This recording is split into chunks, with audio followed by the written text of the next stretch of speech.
我今日教大家接嘅呢，就係香港摺紙學會委員、香港摺紙藝術家黃寶山老師原創嘅松鼠狗。黃寶山老師嘅作品較受大家喜歡，佢比較出名嘅作品有黃寶山嘅牛、黃寶山嘅老虎，同埋我今日教大家摺呢隻松鼠狗。呢個松鼠狗呢，結構呢好巧妙，入邊呢就用咗10個字鎖結構。你即使用一張普通嘅紙去摺出嚟呢，佢都唔輕易散。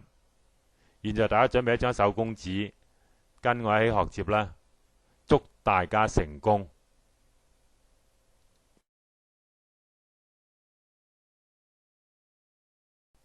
嗱，我呢現在呢就係用一張正方形紙呢先對摺，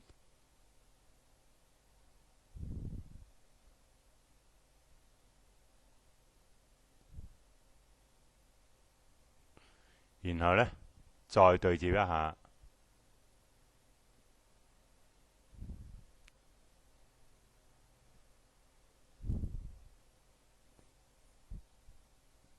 將紙反轉再對摺。現在呢，實際上呢，我就已經將張正方形紙呢分咗4等份。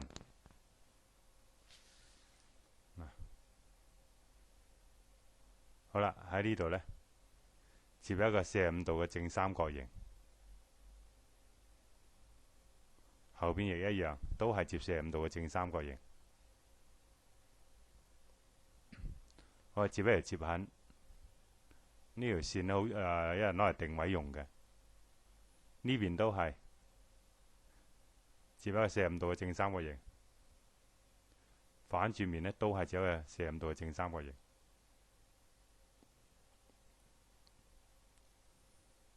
好啦，再摺一條摺痕攞嚟定位用嘅。好啦，我哋將呢4個正三角形呢內翻摺。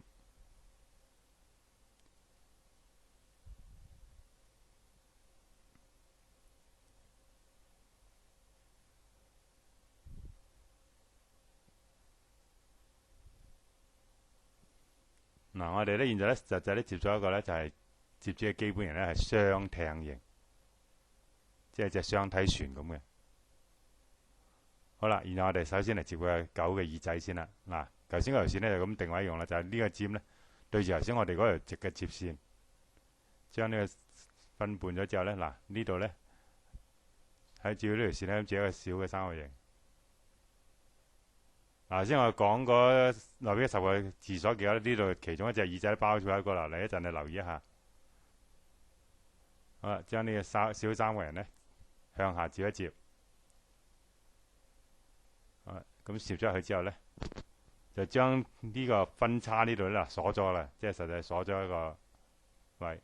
呢邊嘅摺法都係一樣。咁呢邊呢又係用個鎖死嘅功能呢，將個耳仔嗰兩個叉呢分開咗個兩個，即係嗰兩個叉呢，用呢一個小三角形呢就鎖住咗嘅。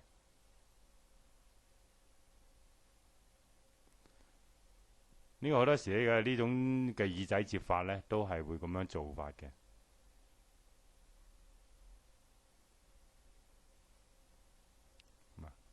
嗱，你留意下啦，你咁鎖咗入去之後呢，好啦，咁就鎖住咗噶啦。好，我打翻開，我哋原嚟摺個狗嘅嘴巴。嗱，將呢一點呢對住頭先嗰條摺線呢，將對摺，然後再一點呢再對摺一次，咁將呢個狗嘅嘴巴呢整咗上嚟先。呢度呢留住一陣，後邊先用嘅。好啦，我哋解壓條切線呢，整翻開佢。好，調轉張紙。將呢個尾巴呢對呢一點呢對住頭先嗰條呢條小摺線位呢，好，壓條線先。好啦，壓咗條直線。將呢兩個三角形呢打開佢，打翻嚟。嗱，你留意下呢一點呢對住嗰一點摺一摺。呢邊都係。對住嗱我手指呢個點，係啦，我手指住呢個點，壓一壓。好，呢度呢個腳呢度呢，整一入去之後呢，好啦，將呢條線呢拉到一個點度呢，內翻接咗入去先，收埋呢條線先。另外一隻後腳呢都係一樣，現在我哋接緊嘅係一隻係呢個松鼠狗嘅後腳嚟嘅。好啦，都係咁樣，都係咁樣壓一壓佢，拉埋去，係啦，拉埋佢去先。好啦，我哋對翻住嗰度先，因為先走咗位。好，嗱呢度呢都要做一個鎖住嘅。點解要鎖住嘅呢？如果唔鎖住呢，你隻松鼠狗一陣呢接好之後呢，企嘅時候呢，佢兩個腳呢，兩個髀係撐開咗嘅，即係企唔穩嘅。咁咧，我現在呢，用呢一塊紙呢，去將佢呢個腳呢鎖住佢，即係等佢收住佢。咁呢，佢到時候呢接出嚟呢，佢就唔會撐，即係唔會兩個髀硬開咗咧，即係撐開咧企唔穩啦。嗱，頭先我